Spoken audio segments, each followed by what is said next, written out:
విశాఖ కేంద్రంగా నూతనంగా railway zone ఏర్పాటు చేయాలని కొన్ని దశాబ్దాల పాటు పోరాటం జరిగింది. అయితే ఆ పోరాటానికి ఫలితంగానే కేంద్రం దిగివచ్చి విశాఖ కేంద్రంగా ప్రత్యేక రైల్వే జోన్ ప్రకటించింది. అయినప్పటికీ కూడా ఇంకా పోరాటాలు కొనసాగుతున్నాయి. ప్రజా సంఘాలు అనేక డిమాండ్లు కూడా చేస్తున్నారు. ముఖ్యంగా వాల్తేరు డివిజన్ పరిధిలో అనేక మార్పులు చేయడంతో దానివల్ల విశాఖ కేంద్రంగా ఏర్పడిన రైల్వే జోన్కి కొంత ఆదాయం తగ్గిపోతుందని వాళ్ళంతా కూడా ఆందోళన వ్యక్తం చేస్తారు.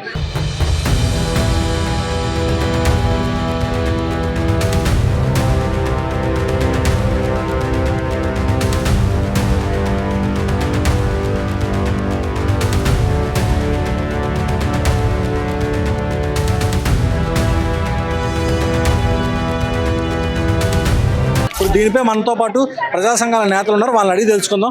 పైరాజ్ గారు, ఈ యొక్క వాల్తేరు డివిజన్లో చేసిన మార్పులకి అయితే కానీ, ప్రత్యేకంగా రైల్వే జోన్ అయితే ఏర్పాటైనప్పుడు వల్ల కానీ ఏమైనా నష్టాలు ఏమైనా వస్తున్నాయి? అసలు దేనివల్ల ఈ కారణం? సార్, ఇది విశాఖపట్నం డివిజను 125 సంవత్సరాల సుదీర్ఘ చర్యలు కలిగిన వాల్తేరు డివిజన్. దాన్ని విశాఖపట్నం పెట్టారు.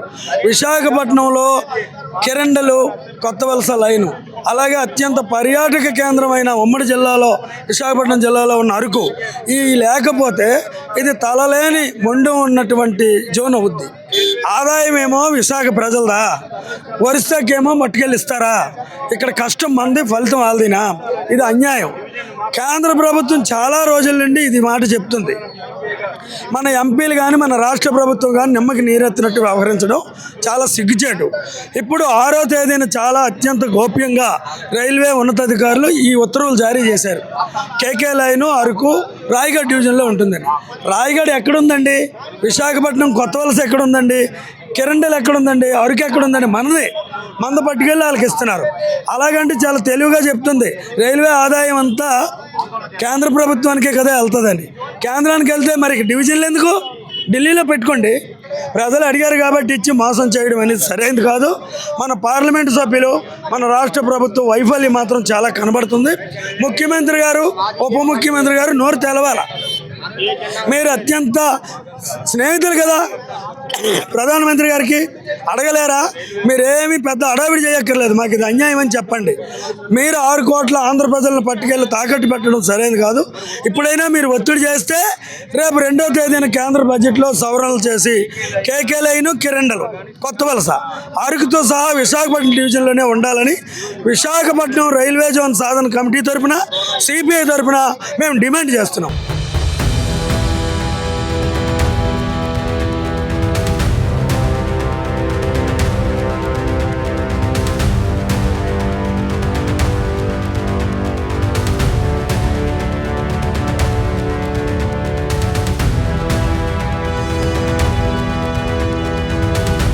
ఇప్పుడు కొత్తగా ఏర్పాటు చేసినటువంటి విశాఖ కేంద్రంగా ప్రత్యేక రైల్వే జోన్ విషయంలోని అసలు మీరు కేంద్రం ఏ విధానాలు అనుసరిస్తుందని మీరు అనుకుంటున్నారు? కేంద్రంలో బీజేపీ ప్రభుత్వం, ఈ రాష్ట్రంలో ఉన్న తెలుగుదేశం ప్రభుత్వం కూడా వాళ్ళకి మద్దతు ఇచ్చారు.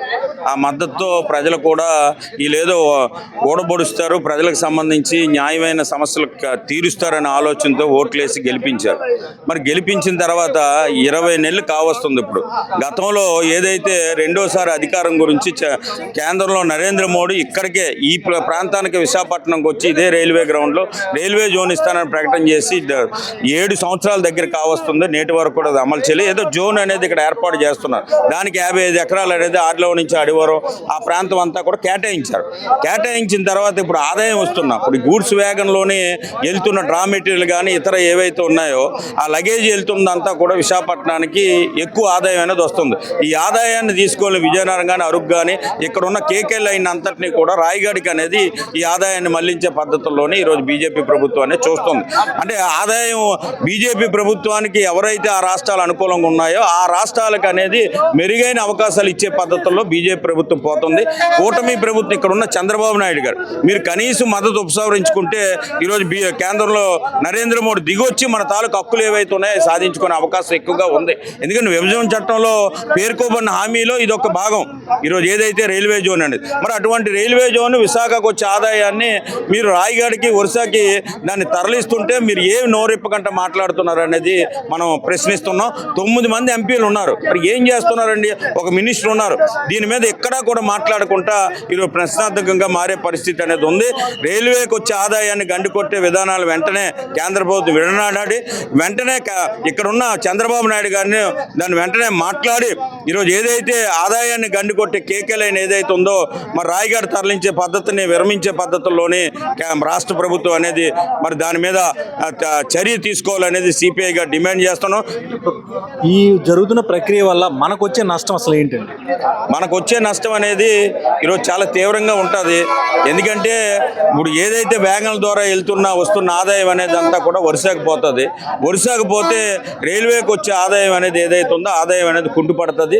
ఇక్కడ ఉన్న రైల్వే జోన్ కానీ రైల్వే అభివృద్ధి చేయాలన్నా ఇక్కడ రైల్వే ట్రాక్లు కానీ ఏవైనా దాని మీద పనిచేస్తున్న వర్కర్స్ ఎవరైతే ఉన్నారో రైల్వే ద్వారా వస్తున్న ఆదాయాన్ని వాళ్ళ జీతాలు కానీ ఇతర కానీ ఇవ్వడానికి అవకాశాలు ఉంటాయి. మరి ఇదంతా పూర్తిగా నష్టపోయి ఇక్కడ కార్మిక వర్గం కూడా రోడ్డు మీదకి వచ్చేసి అభివృద్ధి అనేది కుంటుపడే పరిస్థితి అనేది ఎక్కువగా కనబడుతుంది. కాబట్టి రైల్వే జోన్ ఏదైతే ఉందో రైల్వే జోన్తో కూడా కేకే లైన్ విజయనగరం మన అరకు ఏదైతే ఉందో ఈ 3 భాగాలని మీరు రాయగఢలో కలపకుండా ఇక్కడే ఉంచాలి. దానివల్ల వచ్చే లాస్ అనేది కోట్ల రూపాయలు అనేది లాస్ వస్తుంది. కాబట్టి దీన్ని దృష్టిలో పెట్టుకొని రాష్ట్ర ప్రభుత్వం ఇప్పటికే కోట్ల రూపాయల అప్పులు అనేది కేంద్రానికి ప్రపంచ బ్యాంకులు పరిగెడుతున్నారు. మరి ఇంత అప్పులు అయిపోతున్నా వచ్చే ఆదాయాన్ని అనేది ఆదాయ వనరుల్ని ఇతర రాష్ట్రానికి తరలిస్తే మీరు ఎలా ఊరుకుంటున్నారు అనేది కూడా మేము సిపిఐగా ప్రశ్నిస్తున్నాం. ఇప్పటికైనా చంద్రబాబు నాయుడు గారు కళ్ళు తెరవాలి, లేదా రామ్మోహన్ నాయుడు గారు మినిస్టర్గా ఉన్నారు కాబట్టి మీరు రేపు 2వ తారీఖు బడ్జెట్ సమావేశాల్లో దీని మీద గొంతెత్తి మీరు 9 ఎంపీలు ఎవరైతే ఉన్నారో గట్టిగా నినదించి మిగతా ఎంపీలని కలుపుకొని విశాఖ రైల్వే జోన్లోని ఈ కేకే లైన్ ఏదైతే ఉందో ఆ లైన్ని ఇక్కడే ఉంచాలనే దాని మీద మీరు డిమాండ్ చేయాలి. లేకపోతే 2 దశాబ్దాల పోరాటం ఎంత పెద్ద ఎత్తున పార్టీలను కలుపుకొని సిపిఐగా చేసామో రేపు రానున్న కాలంలో కూడా అదే పందాల్లో పెద్ద ఎత్తున పోరాటం ఉధృతం చేస్తామని ప్రభుత్వానికి హెచ్చరిస్తున్నాం.